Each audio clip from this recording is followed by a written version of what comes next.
प्रमुख स्वामी महाराज ने अपने जीवन काल में, जैसे मैंने कहा, ये जितनी भी बड़ी आप संस्था आज देखते हो प्रमुख स्वामी महाराज का निर्माण है।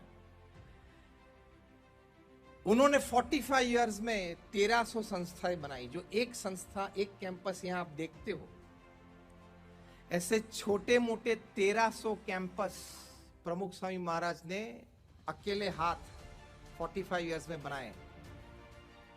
जो ये नासिक शहर का सबसे बड़ा बिल्डर हो उसको पूछ तो लेना कि भूल से तेरे को कोई सपना आया है इस प्रकार का कि 1300 जमीन आपने देखी है क्या? नासिक का नहीं, पूरे भारत का सबसे बड़ा बिल्डर और डेवलपर है, उनको पूछ तो लेना कभी। हमने तो पूछा था, हम हैदराबाद में मिले थे तब, कि भाई साहब आपने 1300 जमीन देखी है? तो वो बोले नहीं देखी है। पैर रखा है? तो कि नहीं रखा है।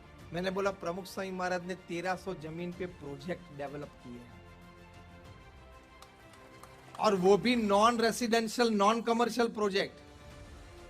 कंस्ट्रक्ट करके बेच नहीं देना था, और वो भी ऐसे पत्थर के, आरसीसी के नहीं। मैंने बोला कि आप कोई बिल्डर डेवलपर को पूछ लेना या नासिक में कि कभी सपना आता है तेरे को कि दिल्ली जैसे शहर में यमुना नदी के किनारे 110 एकड़ का प्रोजेक्ट पत्थर का, और वो भी 5 साल में पूरा करना, नॉन रेसिडेंशियल, नॉन कॉमर्शियल। वो प्रमुख स्वामी महाराज ने 2005 में पूरा किया। 2005 से लेके आज तक हमारी एवरेज आई 17,000 फुटफॉल्स पर डे, 17,000 लोग per day, from 2005 October to 2021 today November, that I am talking to you. 17,000 people every day, and people have changed their lives for the better. पहले तो हम प्रसंग याद रख पाते थे, अभी तो हम भी याद नहीं रखते, क्योंकि इतने सारे प्रसंग रोज 10, 15, 25, 50 प्रसंग बनते हैं कि लोग अपना जीवन बेहतर करके अक्षरधाम से विदा लेते हैं। मैं आपको एक प्रसंग सुनाऊं। वहां कोई हरियाणा के छोटे से गांव में से कोई 2-4 व्यक्ति शहर में, दिल्ली में कुछ काम के लिए आए होंगे, तो वहां मेट्रो से गुजरे तो देखा, ओ इतना बड़ा क्या है ये अक्षरधाम, क्या बना। उतर गए वहां पे, अक्षरधाम में आए, प्रदर्शनी सब देखी, बहुत प्रेरणा मिली। क्योंकि जीवन जीने की शैली, जीवन जीने की भावनाएं, जीवन जीने के उत्कृष्ट सद्गुण वहां अच्छी तरह से प्रदर्शित किए गए। Akshardham makes you a better human being. तो ये दोनों ने ये बात देखी,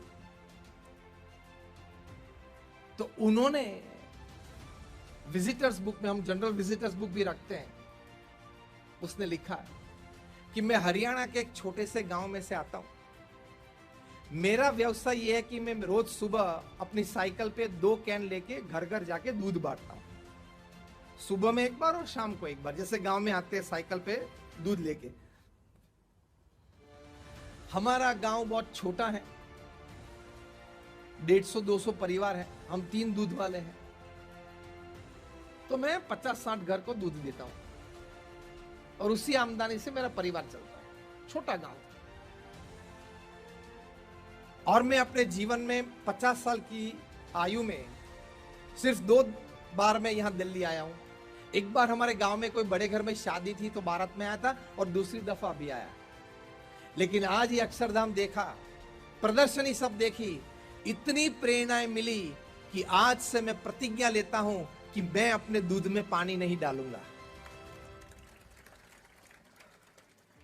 उसने जाके और 2 दूध वाले को गांव में बात की कि मुझे तो इतनी प्रेरणा मिली। वे दोनों अक्षरधाम देखने के लिए आए, उन दोनों को भी ये प्रेरणा मिली, उन दोनों ने भी ये प्रतिज्ञा ली। इसलिए हम कई बार कहते हैं कि हरियाणा के एक छोटे से एक गांव में आज पूरा गांव बिना पानी मिला हुआ दूध पीता है, थैंक्स टू अक्षरधाम। संत ये कार्य कर सकते हैं समाज में कि प्रमुख स्वामी महाराज ने अक्षरधाम खड़ा किया। तो मैंने आपको एक छोटा सा ये प्रसंग कहा, वैसे छोटा सा नहीं है, बहुत बड़ी बात है। बड़ों को ये प्रेरणा दे सकता है प्रसंग, क्योंकि जब चंद्र पे पहला पैर नील आर्मस्ट्रांग ने रखा था, तब न्यूयॉर्क टाइम्स ने टाइटल पेज पे लिखा था कि one step by a man but a giant leap for mankind, उसी तरह अक्षरधाम में किसी ने प्रतिज्ञा ली कि मैं अपने दूध में पानी नहीं डालूंगा। One step by a man but a giant leap for mankind. आज हम सभी को ये प्रेरणा मिली